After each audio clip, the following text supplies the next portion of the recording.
एक गांव में दिनेश नाम का बहुत ही गरीब व्यक्ति रहा करता था। वो दिन भर मजदूरी करता, तब कहीं जाकर उसके घर में रात का भोजन बन पाता था।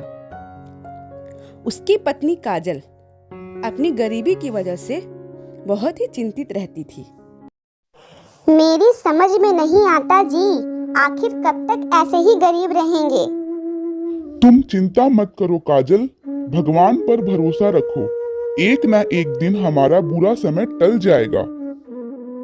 इसी उम्मीद में मैंने आपके साथ 10 वर्ष गुजार दिए।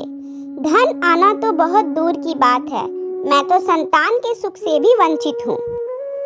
अचानक उसके घर के दरवाजे पर किसी ने दस्तक दी। दिनेश ने दरवाजा खोल दिया। दिनेश के सामने एक साधु खड़ा हुआ रहस्यमय अंदाज से मुस्कुरा रहा था। तेरे घर पर मुझे खाने के लिए एक रोटी मिल सकती है? इत्तेफाक से मेरे घर में एक ही रोटी बची है। मैं एक दिन में केवल एक ही घर का दरवाजा खटखटाता हूँ। अब तू सोच ले, क्या तू मुझे यहाँ से भूखा भेजेगा?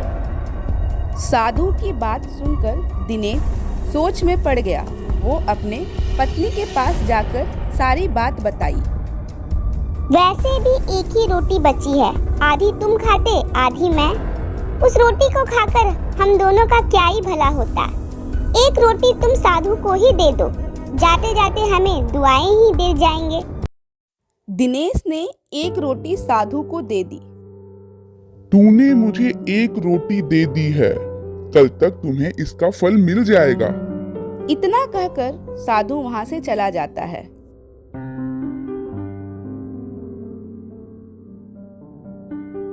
अगले दिन जब दिनेश सोकर उठा तो उसने देखा कि उसके घर पर मुखिया का बेटा रतन खड़ा है।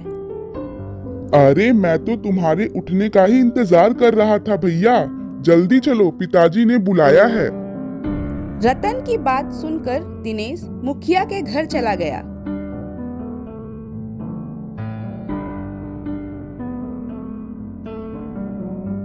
मुखिया बड़ी बेसब्री से दिनेश का ही इंतजार कर रहा था। अच्छा हुआ तुम आ गए दिनेश।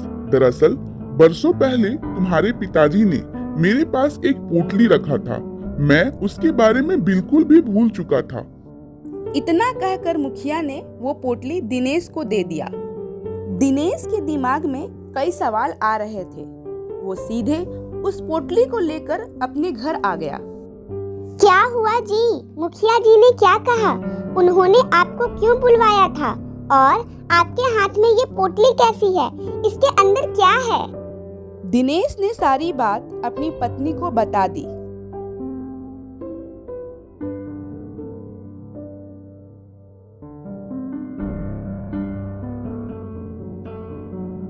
इसे खोलकर तो देखो।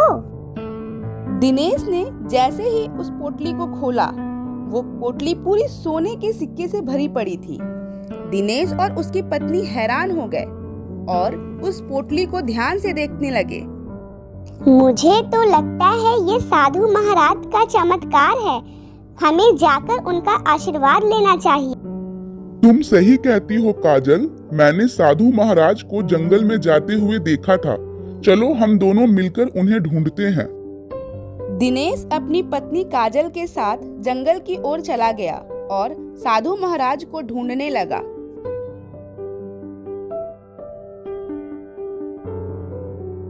काफी देर बाद उन दोनों की नजर एक घने वृक्ष पर पड़ी।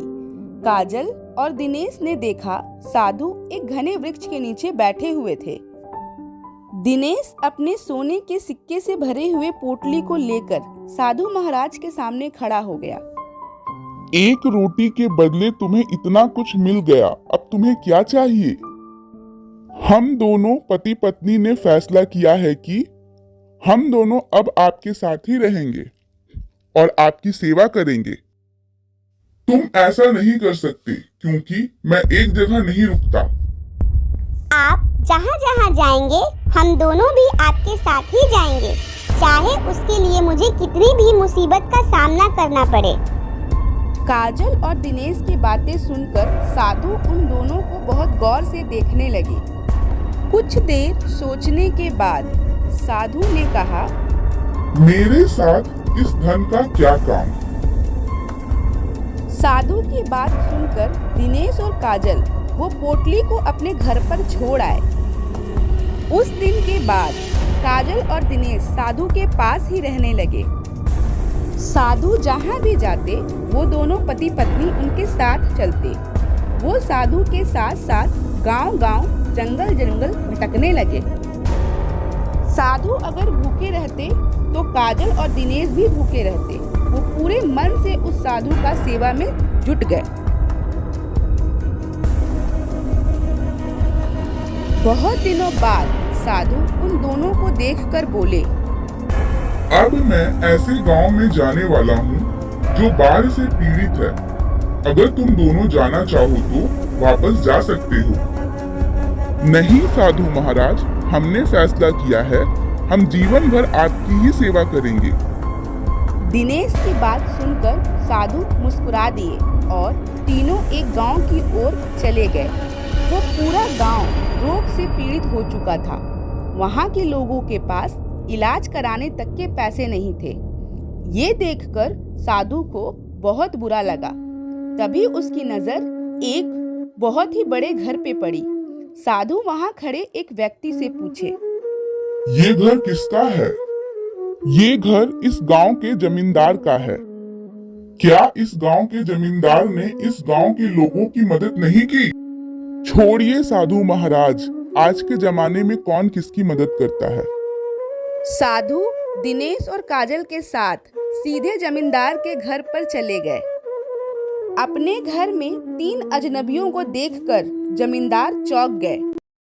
ये मेरा घर है, मेरे घर में ऋषियों का कोई काम नहीं है। और तुम दोनों कौन हो? कैसे मुंह उठाकर अंदर चले आए? तुम इस गांव के जमींदार हो, तुम्हें यहाँ के लोगों की मदद करनी चाहिए। तुमने देखा नहीं, यहाँ के लोगों के पास इलाज कराने तक के पैसे नहीं हैं। अगर तुम्हें इतना ही बुरा लग रहा है तो तुम जाकर उनके इलाज और दवाइयों का इंतजाम करा दो। जमींदार ने साधु, दिनेश और काजल को अपमानित करके अपने घर से बाहर निकाल दिया। जमींदार के अपमानित करने पर साधु क्रोध में आ गए और सीधे जंगल की ओर चले गए और क्रोधित होकर दिनेश से बोले, जाओ, जाकर सभी गांव वालों को यहाँ पर बुला लाओ। साधु के कहने पर दिनेश और काजल गांव वालों को जंगल की ओर ले आए।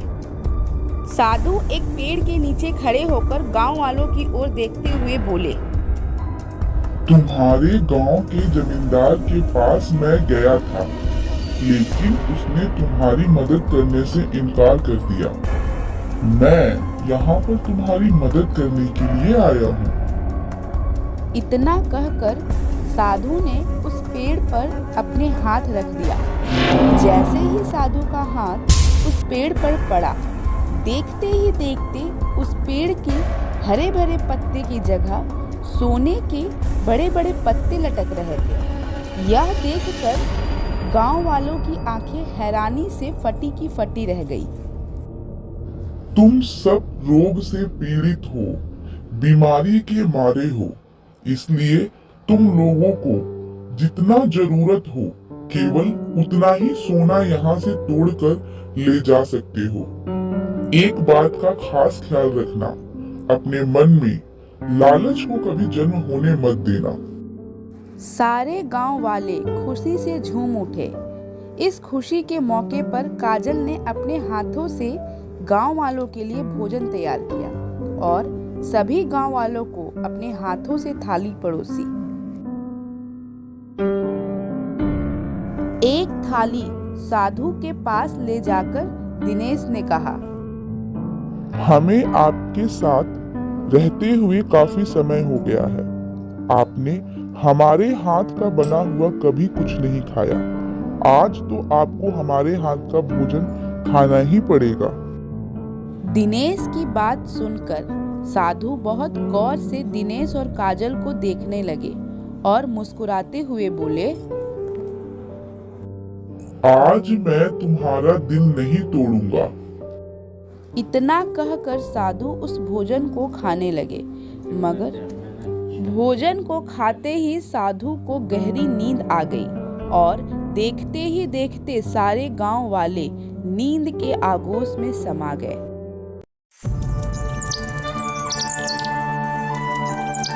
अगली सुबह जब उनकी आंख खुली तो उन्होंने देखा कि उस सोने के पेड़ का एक एक पत्ता गायब था। काजल और दिनेश भी वहां से गायब थे। इधर दिनेश अपनी पत्नी के साथ बैठा हंस रहा था। उसके कमरे में सोने के पत्तों का अंबार लगा था।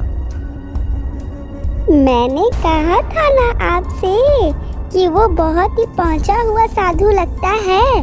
अगर आप उस चंद सोने के सिक्कों से संतुष्ट हो जाते तो क्या अपने जीवन में इतना सुख देख पाते? तुम बिल्कुल सही कहती हो काजल। अब हमारी 7 पुश्तों को काम करने की जरूरत नहीं पड़ेगी। तभी वहां पर एक चमत्कार हुआ। देखते ही देखते वो सारे सोने के पत्ते मिट्टी के ढेर में बदल गया। अरे अरे अरे अरे अरे, ये क्या हुआ जी? ये कैसे हो सकता है? काजल ने इतना कहा ही था कि दरवाजे पर दस्तक हुई। दिनेश ने जैसे ही दरवाजा खोला तो सामने वही साधु क्रोधित अवस्था में खड़े थे। क्या हुआ? मुझे देखकर नजर क्यों चुरा रहे हो? तुम जो चुरा कर लाए थे वो तो मिट्टी बन गया है ना? ये आपने ठीक नहीं किया साधु महाराज। हमने आपकी बहुत सेवा की। उन सारे सोने पर मेरा और मेरी पत्नी का ही अधिकार था, ना कि उन रोगी गांव वालों का। तुमने शायद सुना नहीं था। मैंने कहा था कि अपने मन में लालच पैदा मत होने देना। तुमने मेरी जितनी सेवा की वो सच्ची श्रद्धा से नहीं बल्कि लालच में किया। मैं तुम्हें श्राप देता हूँ। साधु ने इतना कहा ही था कि काजल तुरंत माफी मांगते हुए कहती है, हमें माफ कर दो साधु महाराज, हमसे बहुत बड़ी भूल हो गई। साधु बहुत ही दयावान थे। काजल को रोता हुआ देखकर उन्हें दया आ गई। जाओ, मैंने तुम्हें क्षमा किया, लेकिन तुम जीवन भर गरीब के गरीब ही रहोगे और हमेशा संतान के सुख से वंचित रहोगे। इतना कहकर साधु वहां से चले गए। अब काजल और दिनेश को अपने किए पर बहुत पछतावा हो रहा था।